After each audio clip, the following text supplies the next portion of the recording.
আমার আমার এখানে থাকার কারণ হচ্ছে আমি নেত্রীকে ভালোবাসি, আমার পুষ্প দিব, কেকনিক দিব, সেই নেট করে এখানে বসে রয়েছি। গণতন্ত্রের মা সুস্থ হয়ে আমাদের মাঝে ফিরে আসার আগ পর্যন্ত আমি আল্লাহর কাছে নেট করছি এতদিন আমি এখানে থাকবো এবং সুস্থ করে ইনশাল্লাহ বাড়ি ফিরে যাবো ইনশাল্লাহ। আমার গণতন্ত্রের মা আপসী নেত্রী মার কোনো কাজে যদি আমি একটু উপকার করতে পারি আমি তা নিজেকে ধন্য মনে করি।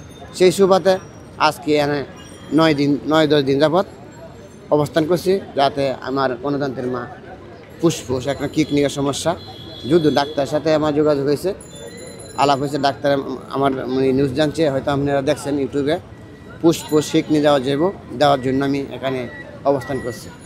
আমার এখানে একটা ল্যাপটপ ছিল, ল্যাপটপটা খোলা রাখার উদ্দেশ্য ছিল যাতে ডাক্তারের নজরে আমি আসতে পারি। যেহেতু ডাক্তারের নজরে আসছি, এখন আমার ল্যাপটপ আর আমার কাছে নাই। বাংলাদেশের সকলের কাছে যাতে দোয়া চাই, দোয়া করে আমাদের নেত্রী আল্লাহ যেন আমাদের কাছে ফিরিয়ে দেয়। আল্লাহর কাছে একটা ফরিয়াদ, গণতন্ত্রের মাকে আমাদের কাছে ফিরিয়ে দেও। যে কষ্ট করছে, কষ্ট সুখ যেন একটু বয়ে যেতে পারে।